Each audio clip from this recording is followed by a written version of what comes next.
دوستو،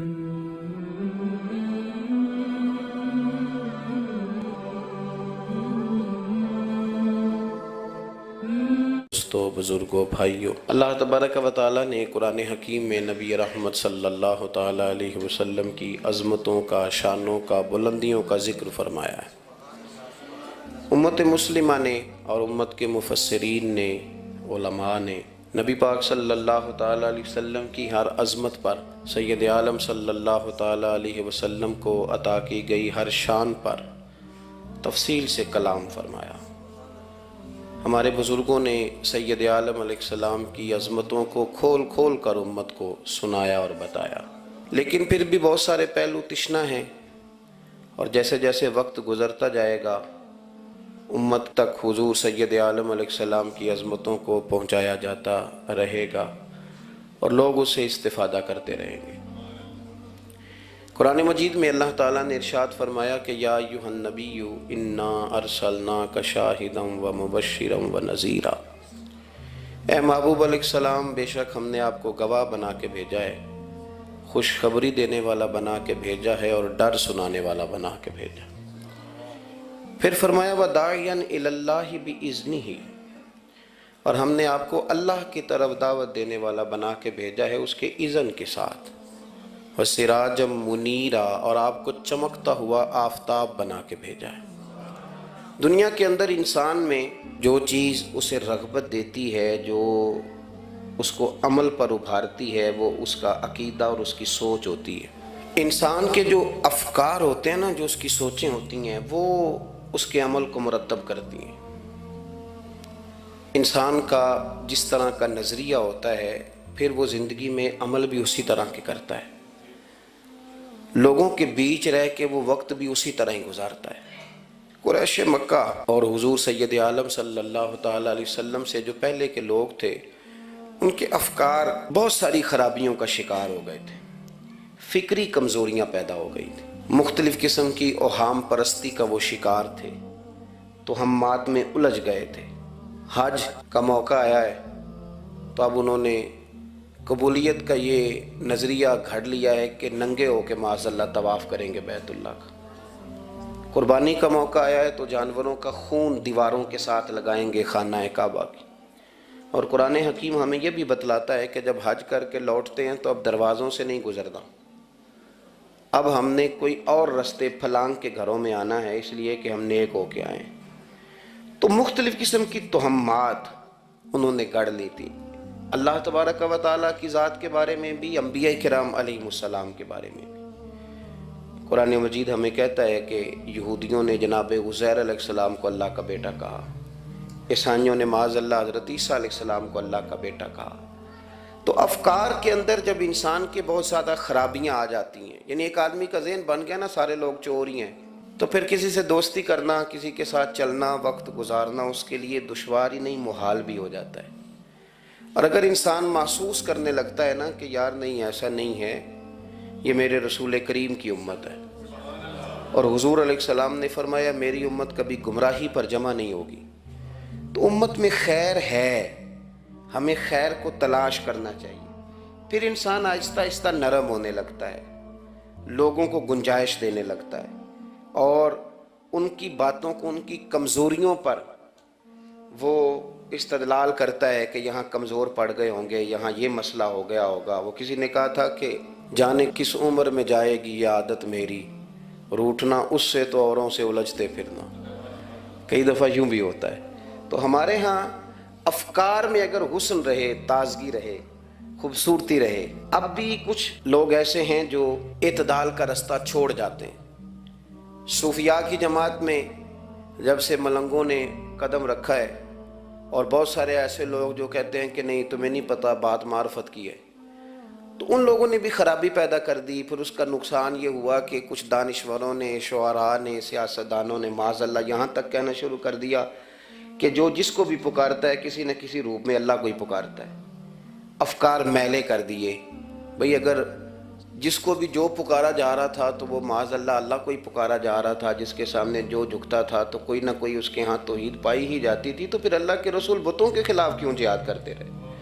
پھر لا الہ الا اللہ کا کیا معنی ہوا؟ تو ایک تو وہ طبقہ آیا، پھر ایک الحاد اور بے دینی کا رویہ کچھ لوگوں نے یہ بھی اختیار کیا کہ معاذ اللہ انہوں نے مسبب الاسباب کی بجائے لوگوں کو اسباب پر زیادہ توکل کرنے کا معاذ اللہ درس دیا۔ دعاؤں سے کام نہیں چلتا، خالی نعروں سے بات نہیں بنتی۔ اس کو یہاں تک لے گئے کہ اگر آج انہیں حضور کا کوئی معجزہ بتایا جائے، کسی کرامت کی بات کی جائے، اللہ تبارک و تعالیٰ کی طرف سے عطا کردہ کسی انہونی ایسی بات میں جس میں خالصتاً قدرت الہی کا دخل ہو، تو ان لوگوں کے لیے ماننا مشکل ہو جاتا ہے، کیونکہ انہوں نے زور ہی اس بات پہ دے دیا ہے۔ تو ان سارے رویوں کے اندر ہمیں پھر پلٹ کر انہی تعلیمات کی طرف توجہ کرنی ہوگی جو مدینے والے محبوب نے ہمیں عطا فرمائی، جو حضور نے عقائد اور نظریات کا حسن ہمیں عطا فرمایا۔ یہ میرا دور گھبرائے ہوئے لوگوں کا دور ہے، پریشان لوگوں کا دور ہے۔ ڈپریشن کے مریضوں کی تعداد 65% تک پہنچ گئی ہے۔ اس قدر زیادہ لوگ ڈرے ہوئے، پتہ نہیں کیا ہوگا۔ جو غریب ہو گیا وہ جانتا ہے شاید کبھی بھی میرا ہاتھ نہیں پڑے گا، جو بیمار ہو گیا وہ سمجھتا ہے کہ شاید کبھی تندرست نہیں ہوگا۔ تو کمزوری آ گئی اور تیزی کے ساتھ آئی۔ ٹی وی پہ بیٹھے لوگوں نے بھی کمزور کیا۔ پھر ایک تعویذ دھاگے والے تھے، انہوں نے بھی کہہ دیا تینوں کسی نے کچھ کیتا ہے۔ وہ بھئی کنے کیتا ہے؟ کہندا ہے مینوں حکم ہی نہیں، مینوں تے شرارت دا حکم سی، وہ میں کر چھڑی، تینوں کسی نے کچھ ہے۔ اب تو سوچتا رہ، جتنے تیرے دشمن ہیں تو ان کی لسٹ بنا لے۔ تو شرارتیں ہوئیں، لوگ کمزور ہوئے، افکار کے اندر کمزوری آئی۔ رسول کریم صلی اللہ علیہ وسلم لوگوں کو طاقتور کرتے، توکل کا درس دیتے، توحید باری تعالیٰ کے ستھرے جذبے حضور اپنے غلاموں کو عطا فرماتے، ان کی فکری حضور تربیت فرماتے، فکری۔ اللہ کے رسول صلی اللہ علیہ وسلم غار ثور میں موجود ہیں، ساتھ سیدنا صدیق اکبر رضی اللہ تعالیٰ عنہ۔ کفار جو گرفتار کرنے والے تھے، پیچھے لگے ہوئے تھے، وہ غار ثور کے دروازے تک آ گئے۔ جس طرح ڈاکٹر بول دیتا ہے، وہ کہہ دیتا ہے کہ اب جناب مشکل ہے، اگلے ہفتے آپ چلے جائیں گے، تو وہ جو کمزور لوگ ہیں انہوں نے اگلے ہفتے کیا جانا ہوتا ہے، وہ جب ڈاکٹر بتاتا ہے اسی وقت ہی فوت ہو جاتے ہیں۔ وہ کہتے ہیں اگلا ہفتہ تو لیٹ ہے، اسی وقت ہی سمیٹ لیتے ہیں سامان سفر۔ اور کچھ لوگ ایسے تھے، ڈاکٹر نے کہا کہ جناب آپ کی رپورٹس بتاتی ہیں کہ آپ بہت جلدی چلے جائیں گے، تو انہوں نے کہا جناب آپ جو کہہ رہے ہیں اپنے علم کے مطابق کہہ رہے ہیں، پر ہونا تو وہ ہے جو میرا رب کریم چاہے گا۔ یہ وہ جذبات ہیں جو ہمیں رسول کریم علیہ السلام نے عطا فرمائے۔ دیکھو حضرت ابوبکر صدیق رضی اللہ تعالیٰ عنہ کے ساتھ حضور غار ثور میں موجود ہے۔ کفار جو گرفتار کرنے والے ہیں وہ دروازے تک آ گئے، بالکل دروازے تک۔ جناب صدیق اکبر رضی اللہ تعالیٰ عنہ ان کو دیکھ کر تھوڑا سا گھبرائے، اپنے لیے نہیں، ذات مصطفیٰ کے لیے گھبرائے، کہیں حضور کو کوئی تکلیف نہ پہنچ جائے، تھوڑا گھبرائے۔ یا رسول اللہ وہ تو قریب آ گئے، اور اگر انہوں نے پیروں کی جانب جھک کر دیکھا تو وہ تو ہمیں دیکھ لیں گے۔ بالکل سرانے پہنچ گئے، یہ آ گئے، کھڑے ہو گئے، اور درمیان میں پردہ کیا ہے؟ مکڑی کا جالا، اور مکڑی کا جالا پھونک سے بھی اڑ جاتا ہے، تو مکڑی کا جالا بیچ میں۔ حضور وہ تو پہنچ گئے، ذرا جھک کر کے دیکھیں گے تو وہ تو ہمیں پکڑ لیں گے۔ اب یہ وقت تربیت ہے، اور وہ تربیت جو محبوب نے اپنے اس عظیم صحابی کی فرمائی، اس تربیت کو میرے رب کریم نے قرآن مجید میں بیان فرمایا۔ حضور فرماتے ہیں، رب فرماتا ہے کہ فرمایا محبوب نے، فرمایا لا تحزن، ابو بکر گھبرانا۔ یہ ایک موقع ہوتا ہے جب انسان کو گھیر لیتی ہیں مشکلات چاروں جانب سے، اور جو بھی آتا ہے وہ اسے مایوس ہی کرتا ہے، لیکن حالات کے سہمے ہوئے لوگوں کو بتا دو حالات بدل جاتے ہیں، ایک جیسے نہیں رہتے۔ کہا لا تحزن، ابو بکر گھبرانا، کیوں؟ ہماری فوجیں آ کے انہیں پکڑ لیں گی، یا اندر ہمارے پاس کوئی ایسا اسلحہ موجود ہے کہ ہم ان پر چھوڑ دیں گے تو یہ مر جائیں گے۔ لا تحزن، ابو بکر گھبرائیے مت۔ کیوں نہ گھبرائیے؟ اس لیے کہ ان اللہ معنا، بے شک اللہ ہمارے ساتھ ہے۔ جن کے ساتھ رب ہو انہیں گھبرانا نہیں چاہیے۔ انہیں گھبرانا، یہ جو مسلح کی قوت ہوتی ہے، یہ دعا کی طاقت ہوتی ہے، دعا سلاح المومن، یہ جو قوت ہوتی ہے انسان کے پاس، یہ جو اس کے پاس ہتھیار ہوتا ہے کہ آج رات منا لوں گا میرا رب کرم فرما دے گا، یہ جو اس کے پاس قوت ہوتی ہے یہ اسے کمزور نہیں پڑنے دیتی، اسے طاقتور رکھتی۔ تو حضور نے افکار کے اندر یہ حسن پیدا کیا، لوگوں کو بتلایا کہ بجائے اس کے کہ تم کوئی چور رستہ تلاش کرو، کوئی سیاست کرنے کی کوشش کرو، تم کوئی ایسی راہ اختیار کرو جو تمہیں محسوس ہو کہ درست نہیں ہے، اس رستے نہ چلو، بلکہ تم اپنے رب کو منانے والے رستے پہ چلو۔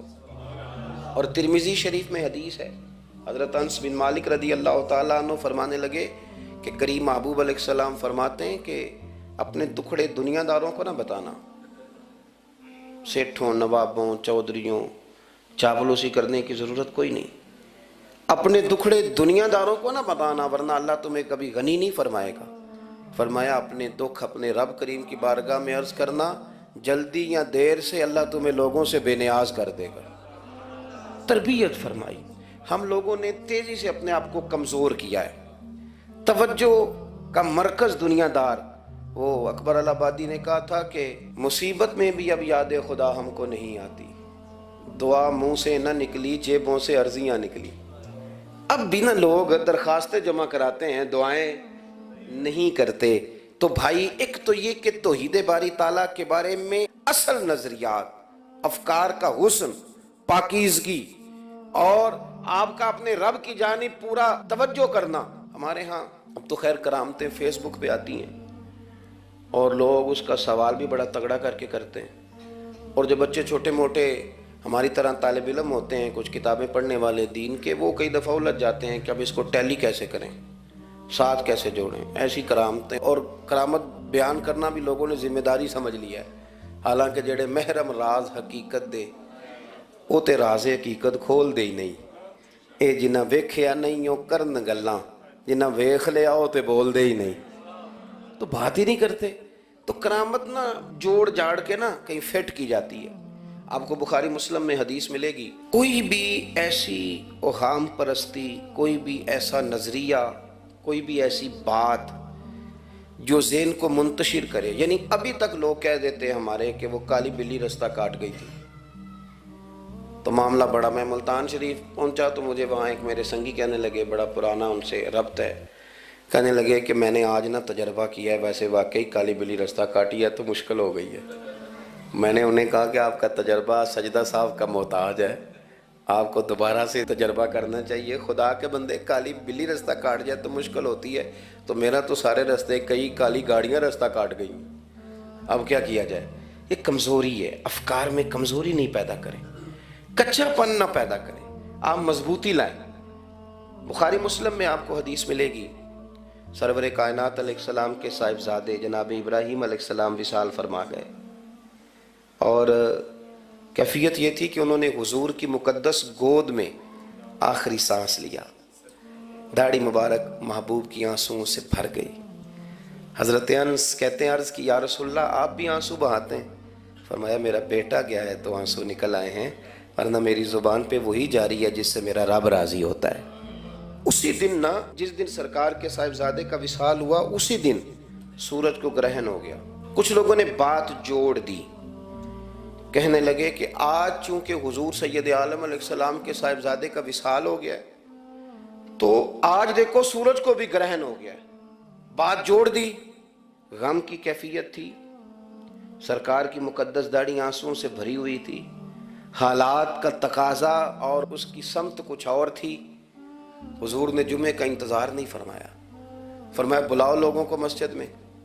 لوگ جمع ہو گئے اور صحابہ فرماتے ہیں ہمارے خیال میں یہ تھا کہ یہ موقع نہیں تھا، آج نہ جہاد کے لیے حکم آنا ہے، کس مقصد کے لیے حضور نے طلب فرمایا، لیکن جب ہم گئے اتنا ضروری کام ہے نظریات کا صاف ہونا کہ اللہ کے محبوب نے لوگوں کو اسی دن بلا کے فرمایا لوگوں سنو، سورج اور چاند کو جب گرہن لگے تو استغفار پڑھا کرو، تسبیحات کیا کرو، نوافل ادا کیا کرو، اللہ کے حضور حاضر ہوا کرو۔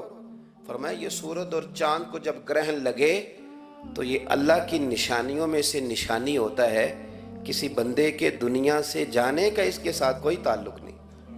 تم نے اپنے ذہن کو ٹھیک رکھنا ہے، افکار کو ٹھیک رکھنا، کسی بھی قسم کی تم نے اوہام پرستی کا شکار نہیں، مضبوط رہیں، مضبوط رہیں، اٹھ باندھ کمر کیوں ڈرتا ہے، پھر دیکھو خدا کیا کرتا ہے۔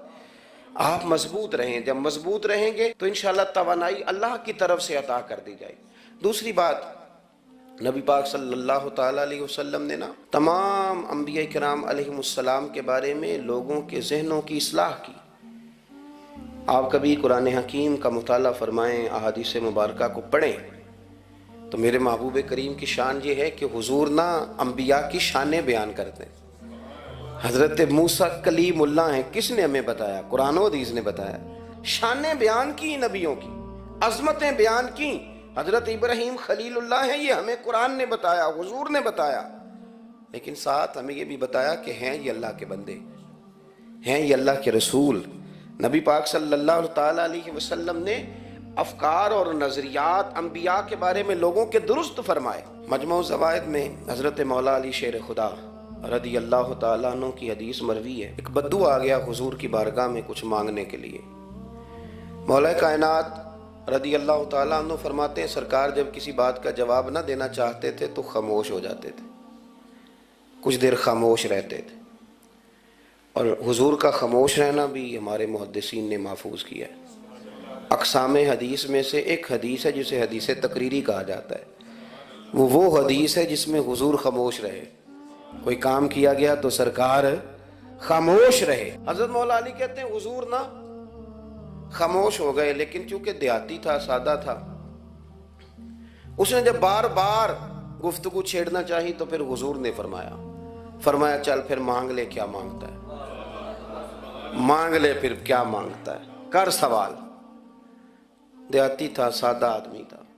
مولا کائنات فرماتے ہیں ہمیں یوں لگا کہ اب یہ آخرت اپنی سوار جائے گا، جنت کا سوال کرے گا، لیکن بڑا ہی سادہ تھا۔ مانگنے پہ بھی آیا تو کیا مانگا؟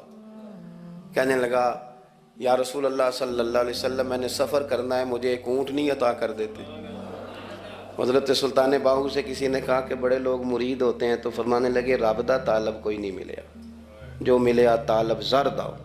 تو بہت سارے لوگ ایسے آتے ہیں جو کامل شیخ کے پاس بھی آ کے کہتے ہیں دکان کوئی نہیں چلتی، یہ تو کسی سیٹ سے مشورہ کر لیتے، کاروبار چلانے کا آپ کو ڈھنگ بتا دیتا۔ یہ یہاں آ کے بھی آپ نے یہی سوال کیا، یہاں پہنچ کے بھی یہی سوال۔ تو نبی پاک صلی اللہ تعالیٰ علیہ وسلم سے کہنے لگا ایک اونٹ دے دیں آنے جانے کے لیے۔ حضرت علی کہتے ہیں ہمیں بڑا افسوس ہوا، یار تو آیا کہاں پہ ہے اور تو مانگ کیا رہا ہے؟ تو بارگاہ دیکھ اور اپنا سوال دیکھ، تو کہاں کھڑا ہے، کیا مانگ رہا ہے؟ حضور مسکرائے اور مسکرا کر کے فرمایا کہ اونٹ تجھے دیا، چل کچھ اور بھی مانگ لے۔ حضرت علی کہتے ہیں ہم نے کہا اب جنت مانگے گا یہ حضور سے؟ تو بڑا ہی بھولا تھا، کہنے لگا جی اگر آپ کچھ اور بھی دینا چاہتے ہیں تو اونٹ پہ ڈالنے کے لیے کجاوا بھی دے دیں۔ تو حضرت مولا علی شیر خدا فرماتے ہیں ہمیں پھر بڑا افسوس ہوا کہ یار دیکھو اتنا چانس ملا ہے پھر کھو دیا ہے۔ رسول کریم علیہ السلام بھی مسکرائے، اور سرور کائنات کی جو مسکراہٹ ہوتی تھی وہ خوشیاں تقسیم کرتی تھی۔ اعلیٰ حضرت رحمت اللہ علیہ فرماتے ہیں جس کی تسکین سے روتے ہوئے ہنس پڑے، جس کی تسکین سے روتے۔ اب یہاں سوال پیدا ہوتا تھا کہ پھر اس مسکراہٹ کے لیے تو انتظار کرنا پڑتا ہوگا کہ حضور مسکرائیں تو روتے ہوئے ہنسیں۔ تو اگلا شعر بھی ہے اور جواب بھی ہے، فرمانے لگے جس کی تسکین سے روتے ہوئے ہنس پڑیں اس تبسم کی عادت پہ لاکھوں سلام۔ یہ تو عادت ہے حضور کی، یہ تو عادت ہے مسکراتے رہنا۔ تو حضور بھی زیر لب مسکرائے۔ تیسری دفعہ میرے کریم نے پھر فرمایا چل مانگ لے کچھ، تجھے ایک چانس اور دیتے ہیں۔ پر مولا کائنات فرماتے ہیں بڑا ہی بھولا تھا، تیسرا چانس ملا، گویا گولڈن چانس ملا، لیکن پھر بھی وہیں کا وہیں رہ گیا۔ کہنے لگا ٹھیک ہے اگر آپ کچھ اور بھی دینا چاہتے ہیں تو میرا سفر لمبا ہے، آنے جانے کا خرچہ بھی دے دیں۔ اللہ اکبر۔ اب حضور عقائد کی بابت بتانے لگے کہ رسالت کے بارے میں، محبوب کے بارے میں عقیدہ کیسا ہونا چاہیے۔ تو حضور علیہ السلام فرمانے لگے تجھ سے تو وہ بنی اسرائیل کی بڑھیا ہی اچھی تھی۔ یا رسول اللہ صلی اللہ علیہ وسلم کون سی؟ تو حضور فرمانے لگے جناب موسیٰ علیہ السلام کو حکم ہوا ہجرت کریں، تو آپ جانے لگے، تو پھر ارشاد خداوندی ہوا کہ جہاں حضرت یوسف علیہ السلام مدفون ہے، آپ کا مزار پر انوار ہے، اگر آپ کو جانا ہے تو پھر ان کے تابوت کو بھی آپ نکال کر کے ساتھ لے جائیں۔ حضرت سیدنا موسیٰ علیہ السلام نے لوگوں سے پوچھا تمہیں پتہ ہے جناب یوسف کا مزار کہاں ہے؟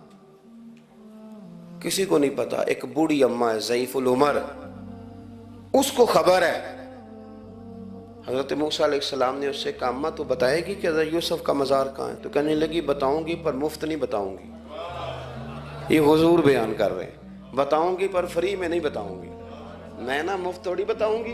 فرمایا چل تو اپنی قیمت بتا بتانے کی۔ تو کہنے لگی میں اس شرط پہ جناب یوسف کے مزار کا پتہ بتاؤں گی کہ آپ مجھے جنت میں وہ والا گھر دیں گے جس کے پڑوسی جناب موسیٰ علیہ السلام ہوں۔ آپ کے پڑوس میں گھر چاہیے۔ تجھ سے تجھی کو مانگ کے میں نے مانگ لی ساری کائنات، وہ والا مکان چاہیے جس کے پڑوسی آپ ہوں۔ تو حضرت موسیٰ کلیم فرمانے لگے اماں چل جنت مانگ، تو نبیوں کے قریب مکان مانگ رہی ہے، وہ تو بڑا اونچا درجہ ہوگا، تو بڑی دور پہنچ گئی، اتنی بڑی سوسائٹی میں پلاٹ مانگ لیا، وہاں پہنچ گئی۔ تو بوڑھی کہنے لگی ٹھیک ہے پھر اگر یہ معاملہ ہے تو پھر ختم ہو گئی بات، اگر آپ نہیں بتاتے تو جائے میں بھی نہیں پتہ بتاتی۔ جب وہ اڑ گئی، ٹھہر گئی، اور اڑی بھی کس طرح، یہ بھی میرے اللہ کی توفیق، میری طلب بھی تو تیرے کرم کا صدقہ ہے، میری طلب بھی تو تیرے کرم کا صدقہ ہے، یہ پاؤں اٹھتے نہیں بلکہ یہ اٹھائے جاتے ہیں۔ تو وہ کہنے لگی میں نہیں پھر بتاتی، آپ کسی اور سے پوچھ لیں۔ جناب موسیٰ خاموش ہوئے تو ارشاد خداوندی ہوا کلیم اپنے پڑوس میں مکان دینے کا وعدہ آپ کر لیں اور مکان انہیں میں عطا کر دوں گا۔ تو حضور سید عالم صلی اللہ تعالیٰ علیہ وسلم نے اس بدو کی موجودگی میں تربیت فرمائی صحابہ کی، یہ چیزیں بھی حضور نے عطا فرمائی۔ لیکن جب تمہیں کہا جائے مانگو تو پھر یہ کریم رسول کا دروازہ ہے، مانگیں گے مانگے جائیں گے اور منہ مانگی پائیں گے۔ سرکار میں نہ لا ہے نہ حاجت اگر کی۔ تو افکار کا حسن، نظریات کی پاکیزگی، ہمارے ہاں نا آج کل جو ہمیں لیکچر دیے جاتے ہیں نا، بالخصوص جو طلباء سائنس پڑھتے ہیں تو وہ جب سوالات اٹھاتے ہیں تو اس میں کچھ ایسی چیزیں بھی آتی ہیں۔ یہ ابھی کورونا کے حالات جب پچھلے دنوں چل رہے تھے تو اس وقت دو تین قسم کے لوگ ہوئے، ایک تو وہ ہوتے ہیں جو بالکل نہیں ڈرتے، کہتے ہیں بس چھوڑو جو ہوگا دیکھا جائے گا، اور ایک وہ ہوتے ہیں جو اتنا ڈرتے ہیں کہ بیچارے اپنے سائے سے بھی ڈرنے لگ جاتے ہیں۔ تو یہ دونوں باتیں جو ہیں یہ درست نہیں ہیں۔ درست کیا ہے کہ آپ احتیاط بھی کریں گے پر بھروسہ اپنے رب کریم کی ذات پر کریں گے، بھروسہ اللہ۔ تو لوگوں کو ڈرایا جاتا ہے اور جو خوف پھیلایا جاتا ہے ہمارے ہاں وہ بڑا عجیب قسم کا انداز ہے، قبر کو کھڑکی کوئی نہیں ہوتی، دروازہ کوئی نہیں ہوتا، آکسیجن کیسے جائے گی۔ یا آپ کبھی ٹویٹر پر مختلف بڑے لوگوں کے پیغامات دیکھیں تو موت کے بارے میں جب وہ چیزیں شیئر کرتے ہیں تو عجیب سا رنگ اس کا محسوس ہوتا ہے کہ اللہ جانے یہ بیچارہ کہاں کھڑا ہو گیا ہے، اور خوف، اور لوگ اس کا ذہن بنا کے ڈرتے ہیں۔ ڈرنا چاہیے، ضرور ڈرنا چاہیے، لیکن ایک بات یاد رکھیں، حضرت مولا علی فرمایا کرتے تھے کہ ڈرنا تو اپنے اعمال سے چاہیے اور ان کو درست کرنا چاہیے۔ ڈرنا تو اس چیز سے چاہیے کہ کیا ہم نے وہ رستہ اختیار کیا ہے جو قبر کو بالکل تنگ کر دے گا، جو جہنم کے گڑھوں میں سے گڑھا بنا دے گا۔ اگر وہ رستہ ہے اور اس پر آپ چلے ہوئے ہیں، آپ سخت ہو گئے ہیں، آپ نے سوچنا چھوڑ دیا ہے، آپ نے حقوق العباد کے معاملے کو ترک کر دیا ہے، آپ اپنی طبیعت کے لحاظ سے لوگوں کو ستانا مشغلہ بنا بیٹھے، آپ حلال حرام کی تمیز چھوڑ گئے، نگاہوں کی صفائی سے لے کر رزق حلال کو پیٹ میں لے جانے تک اگر غیر محتاط ہو گئے تو پھر تو خوف کھائیں۔ لیکن یہاں ان نظریات کی بابت جو حضور نے ہماری تربیت فرمائی، تو حضور نے ہمیں یہ نہیں فرمایا کہ میرا مومن ہو تو تم اسے کھڈے میں چھوڑ آؤ گے، ہو زندگی تقوی اور محتاط رہ کر گزارنے والا اور تم اسے کھڈے میں چھوڑ آؤ، یہ نہیں ہے، بلکہ فرمایا جو میرے مومن کی قبر ہوتی ہے روضۃ من ریاض الجنہ، وہ تم اسے نا کھڈے میں نہیں چھوڑ کے آئے، باغ میں چھوڑ کے آئے ہو۔ آپ باغ کا تصور کریں پھر قبر کو سوچیں، نہیں باغ میں چھوڑ کے، اور باغ بھی معمولی نہیں، جنت کے باغوں میں سے باغ، جنت کی کیاریوں میں سے، روضۃ من ریاض الجنہ۔ اب ذرا اس اینگل سے آپ اپنی قبر کو سوچیں، اس رویے کے ساتھ کہ اگر قبر آپ کی جنت کا باغ ہے تو باغ میں جاتے بندہ ڈرتا تو نہیں، اور باغ اتنا حسین ہے کہ جس میں پہلی آنکھ کھلے گی تو پہلی نظر اٹھے گی تو مدینے والے محبوب کا چہرہ نور نظر آئے گا. اتنا شاندار باغ ہے. آپ اس کی رعنائی، اس کا حسن اور اس کی خوشبو کو ملاحظہ فرمائیں. تو حضور نے نا ہماری تربیت فرمائی.